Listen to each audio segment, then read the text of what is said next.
Hello friends, welcome back to my channel. तो जैसा कि लास्ट वीडियो में मैंने आपसे शेयर किया था कि जब प्रेगनेंसी हो तो कौन कौन सा ऐसा एसेंशियल आइटम्स है जो आप रख सकते हैं। तो इस वीडियो में मैं आपको बताने वाली हूँ कि जब आप डिलीवर करने जा रहे हैं बेबी तो आप अपने हॉस्पिटल बैग में क्या क्या डालें। तो चलिए वीडियो स्टार्ट करते हैं। तो जैसा कि मैंने आपसे शेयर किया है कि मेरी प्री टर्म डिलीवरी हो गई थी, मेरी 7 मंथ में डिलीवरी हो गई थी, तो मैंने कुछ ऐसा प्रिपरेशन नहीं किया था, मैं बस all of the sudden hospital चली गई थी। बट अगर नॉर्मल केस में जब भी आप डिलीवर करने जाएं बेबी तो कौन कौन सा ऐसा आइटम्स हैं वो आप हॉस्पिटल बैग में रखने का स्टार्ट कर दें, वो मैं बताने वाली हूँ। क्योंकि मेरी जो फर्स्ट डिलीवरी हुई थी वो बिल्कुल नॉर्मल डिलीवरी हुई थी, तो मैंने हॉस्पिटल बैग में जो जो डाला था वो मैं आपसे शेयर करने वाली हूँ। तो फर्स्ट में आ जाता है कि आप इधर सी सेक्शन के लिए जा रहे हैं या वेजाइनल डिलीवरी के लिए जा रहे हैं। अगर आप सी सेक्शन के लिए जा रहे हैं तो आपको मैक्सिमम 3 to 4 डेज में डॉक्टर डिस्चार्ज कर देते हैं।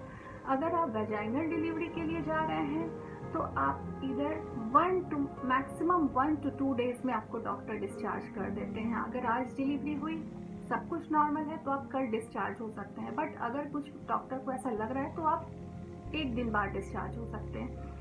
तो फिर चलिए मैं बताती हूँ कि कौन कौन सा ऐसा आइटम्स हैं जो आप रख लें। फर्स्ट में आ जाता है आपका डॉक्यूमेंट्स। डॉक्यूमेंट्स में आपका है हॉस्पिटल रजिस्ट्रेशन फॉर्म। अगर आपने किसी हॉस्पिटल से रजिस्ट्रेशन ले रखा है वो रजिस्ट्रेशन फॉर्म रख लीजिए, अपना आईडी कार्ड रख लीजिए, अपना इंश्योरेंस कार्ड रख लीजिए, और थ्रू आउट दी 9 मंथ की जर्नी में डॉक्टर ने क्या क्या आपको मेडिसिन प्रिस्क्राइब किया है वो प्रिस्क्रिप्शन रख सकते हैं।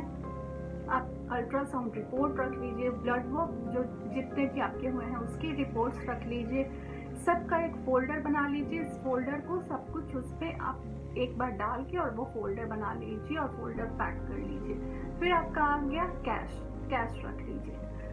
फिर जो मॉम जो है जो डिलीवर करने जा रही है बेबी वो क्या क्या रख सकती हैं। तो फर्स्ट में उनका क्लोथ्स में है कि वो कुछ भी कंफर्टेबल जो भी वो फील करें, कंफर्टेबल फील करने वाली क्लोथ्स को ले ले। तो वो इधर गाउन हो गया, नॉर्मल कुर्ता हो गया, जो भी वो पहनना चाहती हैं, जो नॉर्मल टी शर्ट्स हो गए, तो वो कंफर्टेबल क्लोथ्स रख लीजिए। नर्सिंग ब्रा रख लीजिए, पैंटी रख लीजिए, सॉक्स रख लीजिए और कैप रख लीजिए। क्योंकि डिलीवरी होने के बाद हो सकता है बहुत ठंड लगे, सबको बहुत ठंड लगती है, तो आप कैप यूज कर सकते हैं। और कुछ भी एक वार्म क्लोथ्स रख लीजिए, स्टोल रख लीजिए या कॉटन का कुछ भी आप रख सकते हैं। जब आप डिलीवर करके डिस्चार्ज होके बेबी को ले जाएं घर में तो आप डाल के जा सकते हैं। बट ये क्लोथ्स डिपेंड करता है कि कौन सी वेदर में आप जा रहे हैं डिलीवरी कराने बेबी को। आप समर में जा रहे हैं या विंटर में जा रहे हैं, डिपेंडिंग ऑन वेदर आप अपने क्लोथ्स को सिलेक्ट कर सकते हैं। सेकंड में आपका आ जाता है टॉयलेटरीज और कॉस्मेटिक। टॉयलेटरीज में है आप मैटरनिटी पैड ले लीजिए। जो आप नॉर्मल पैड यूज कर रहे हैं उसको नहीं लेकर आप मैटरनिटी पैड ले सकते हैं, क्योंकि डिलीवरी के बाद काफी हेवी फ्लो आ जाता है, तो ये काफी अच्छे से प्रोटेक्ट करता है। तो आप मैटरनिटी पैड ले लीजिए। उसके साथ डिस्पोजेबल बैग रख सकते हैं ताकि कुछ भी गंदे कपड़े हों वो आप डाल कर लाएं। कॉम्ब और क्लिप रख सकते हैं। लिप बाम रख लीजिए, क्योंकि डिलीवरी होने के बाद लिप्स में काफ़ी क्रैक्स आ जाते हैं, तो लिप बाम रख लीजिए। हैंड वॉश रख लीजिए, इंटीमेट वॉश जिसको कहते हैं वो आप रख सकते हैं। फिर आप रख लीजिए body wash, lotion, cream, toothbrush kit, oil, body massage oil. हो सकता है बैक वगैरह में काफ़ी पेन आ जाए तो वो सब आप रख सकते हैं। फिर आपका आ गया बेडिंग का। अगर आपका कोई फेवरेट पिलो है, आप हॉस्पिटल के पिलो में आप कंफर्टेबल नहीं है तो आप एक पिलो रख सकते हैं, ब्लैंकेट रख सकते हैं। मोबाइल चार्जर ले लीजिए, कैमरा ले लीजिए, कैमरा का चार्जर ले लीजिए ताकि बाय ग्रेस ऑफ गॉड सब कुछ जब बेबी अच्छे से आ जाए तो आप काफ़ी अच्छे फोटो क्लिक कर सकें। तो ये सब चीज़ें आप एक मॉमी जिनका पैक हो रहा है उनका ये सब सामान ये हो गया। फिर आपका आता है बेबी का।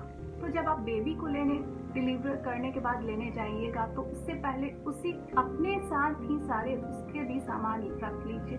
बहुतों में होता है कि पहले से सामान लेकर नहीं रखते, बट जो भी एसेंशियल आइटम्स हैं अगर आप हॉस्पिटल वो प्रोवाइड नहीं कर रही है तो आपको लेकर जाना ही होता है, क्योंकि काफ़ी सारे हॉस्पिटल्स में ये सब बेबी को प्रोवाइड नहीं करते हैं। डॉक्टर की अगर उसका क्लोथ्स हो गया या फिर ब्लैंकेट हो गया, और काफ़ी सारे हॉस्पिटल प्रोवाइड करते हैं, तो आप अपने हॉस्पिटल से पहले ही बात कर लीजिए कि वो लोग प्रोवाइड कर रहे हैं या नहीं कर रहे हैं। अगर नहीं कर रहे हैं तो आप ये सब चीज़ रख सकते हैं। तो फर्स्ट में आपका आ जाता है 2 या 3 बॉडी सूट रख लीजिए, उसका फुल हाफ दोनों रख सकते हैं। सॉक्स रख लीजिए, मिटन्स रख लीजिए, उसका कैप रख लीजिए।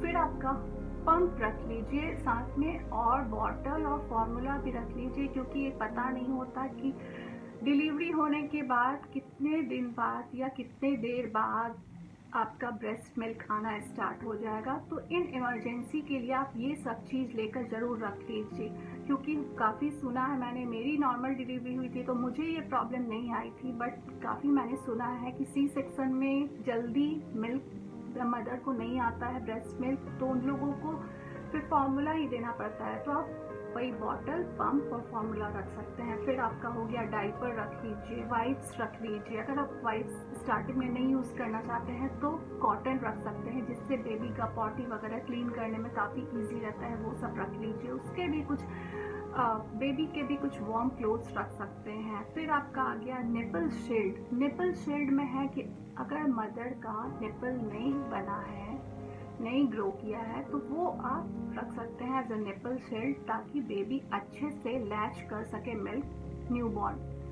फिर अगर आप ये चाहते हैं कि बेबी आपका कार सीट में आए तो वो आप कार सीट भी रख ले सकते हैं। फिर आप एक रिसीविंग ब्लैंकेट रख लीजिए, ताकि जब आप बेबी को लेकर आए फिर आप बेबी को अच्छे से उसमें रैप करके लाएं। तो ये सारी चीज़ें मैंने बेबी का, मदर का मैंने बनाया है डिपेंडिंग ऑन माय एक्सपीरियंस कि मैंने क्या क्या रखा था।